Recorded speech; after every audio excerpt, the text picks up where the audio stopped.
మరచిపోలేని వీధి. ఇది నేను టీనేజర్ ఉన్నప్పుడు జరిగిన సంఘటన.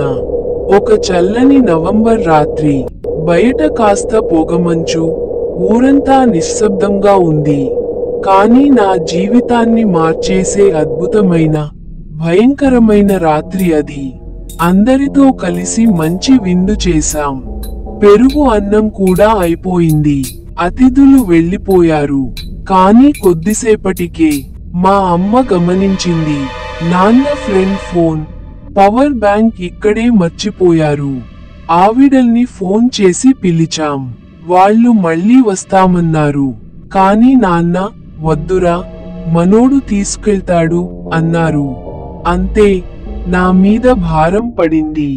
నాన్న అన్నాడు, సైకిల్ ఎక్కిపోరా. కానీ నేను, ఏముంటుంది నడిచిపోతే అన్నట్టే నడకే ప్రిఫర్ చేశా. నాకు తెలియని స్వభావమే కాని అదే నా మొండితనం. వీధిలోకి అడుగు పెట్టాను. నాకు బాగా తెలిసిన రూట్. కానీ ఆ రోజు ఏదో రకంగా అది ఎప్పుడూ లాగే అనిపించలేదు. ఇల్లు మూసి ఉన్నాయి. లైట్లన్నీ డిమ్ అవుతున్నాయి. ఊపిరి నిండిన చీకటి. ఒక్కసారిగా నా గుండె వేగంగా తడమాడింది. వేడి ఆగిపోయింది. ఆ వీధిలో అడుగు వేసిన ప్రతిసారి ఏదో దాని చూపు ఉన్నట్టే అనిపించింది. నిజం చెప్పుకుంటే భయం ఊహ కంటే ఎక్కువగా వచ్చింది. నాన్న ఫ్రెండ్ ఉన్న చోటు కనబడుతుంది. కానీ నా కాళ్ళు ఆగకుండా పరిగెడుతున్నాయి. చేతిలో ఫోన్, పవర్ బ్యాంక్, అవి కూడా నాతో కలిసి వణుకుతున్నట్టు అనిపించింది. ఒక్కసారిగా ఏదో నన్ను పట్టేసింది. నా కాళ్ళు వెనక్కి లాగబడ్డాయి. నేలపై పడిపోయాను. రోడ్డు మీద గాయాలైన మోకాళ్ళు. కానీ అసలు భయం అది కాదు, ఎవరో, లేదంటే ఏదో నన్ను పట్టేసింది. ఓ దేవుడా! నాలో ఉన్న అంత శక్తిని కూడగట్టి పైకి లేచేందుకు ప్రయత్నించాను. కానీ ఆ పట్టు చల్లగా ఉంది, గట్టిగా ఉంది, కనిపించకుండా ఉంది.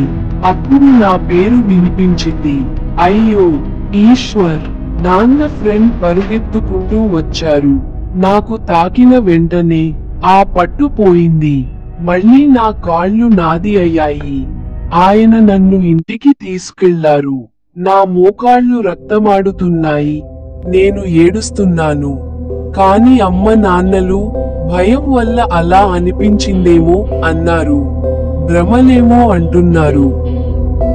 ఆ రాత్రి నిద్ర రాలేదు. నా కాళ్ళు నొప్పిగా ఉన్నాయి. కానీ అంతకన్నా ఆ అనుభవం, ఆ చీకటి, ఆ తెలియని పట్టు, వాటిని మర్చిపోవడం అసాధ్యం. రోజులు గడిచిపోయాయి. కొత్త స్నేహితులు వచ్చారు. నవ్వులు, ఆటలు. జీవితం మళ్ళీ మామూలుగా మారిందనుకున్నా.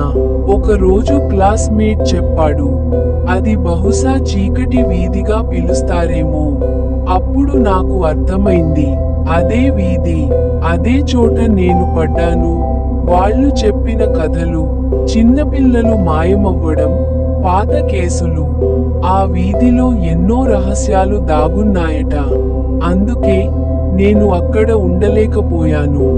ఊరు మార్చుకున్నాను. కానీ ఇప్పుడు నేను ఉన్న చోట అది ఇంకా ఎక్కువగా భయపెడుతోంది. అదే నిజం. ఇదే తొలి భాగం. ఇంకా మిగిలిందే.